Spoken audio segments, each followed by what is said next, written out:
আসসালামু আলাইকুম ওয়া রাহমাতুল্লাহি ওয়া বারাকাতুহু। কেমন আছেন আমার আদরের কলিজার টুকরা আপুরা? আল্লাহ সবাইকে ভালো সুস্থ রাখার তৌফিক দান করুন, এই দোয়া সবসময় করছি।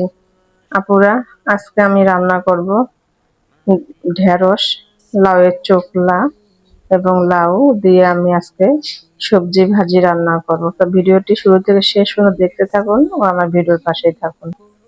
আপুরা, আমি কড়াইয়ের মধ্যে আমি ভাজি নিয়ে নিলাম সবগুলো তরকারি। আমি এখানে এই দেখুন, আমি এই সাইজ করে আমি লাউ কেটে দিয়েছি এবং লাউয়ের চোখলা তো দেখতেই পাচ্ছেন, কুচি কুচি করে কেটে দিয়েছি। আর আমি ঢেঁড়স গুলা এরকম সাইজ করে কেটে দিয়েছি। তো এবার আমি কাঁচামরিচ দিয়ে দেব, পেঁয়াজ দিয়ে দেব,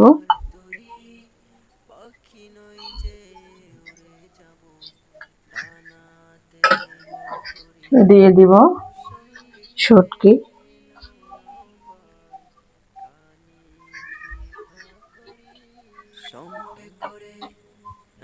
দিয়ে দিব লবণ, ধনিয়া গুঁড়ো ও হলুদ।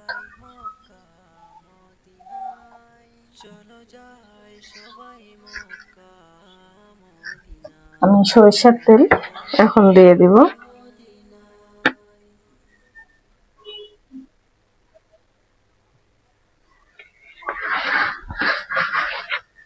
দিয়ে দিলাম সরিষার তেল।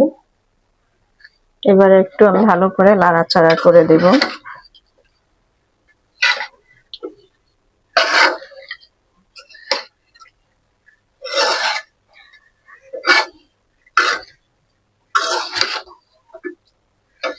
আপুরা, এইভাবে কিন্তু সবজি ভাজি রান্না করে খেলে অনেক মজাদার হয়। আর যারা শুটকি খেতে পছন্দ করেন না, চাইলেই আপনারা শুটকি নাও দিতে পারেন, শুটকি ছাড়াও রান্না করে খেলে তবুও ভালো লাগবে। তো আমরা শুটকি খেতে একটু পছন্দই করি, এই জন্য শুটকি দিয়ে দিলাম। আর এই শুটকি গুলা অনেক মজাদার শুটকি, ছোট মাছের, একদম নদীর শুটকি। এগুলা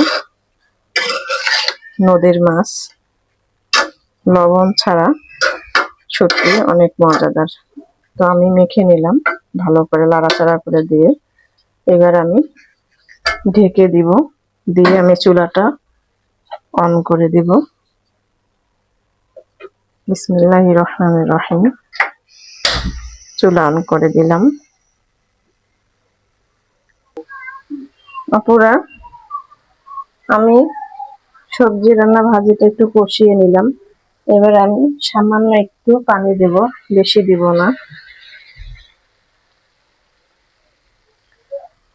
সামান্য একটু দিয়ে দিলাম সিদ্ধ হওয়ার জন্য।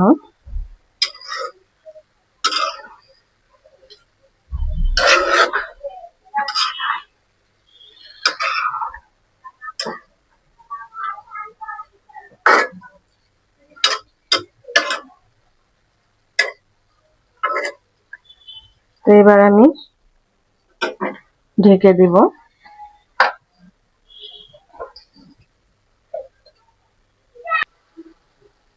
আপুরা, ভাজি রান্না হয়ে গেছে, এবারে আমি নামিয়ে নিব।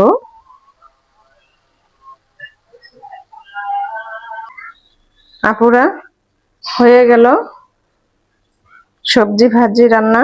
তো ভিডিওটি কেমন লেগেছে আপনাদের কাছে অবশ্যই কমেন্টে জানাবেন, লাইক দিন, বেশি বেশি করে শেয়ার করুন। দোয়া চাই ছোট্ট রান্নাঘর চ্যানেলটিকে সাবস্ক্রাইব করতে একদমই ভুলবেন না। যারা নতুন আপনারা দেখছেন, পাশে বেল বাটনটি ক্লিক করে আমার ভিডিওর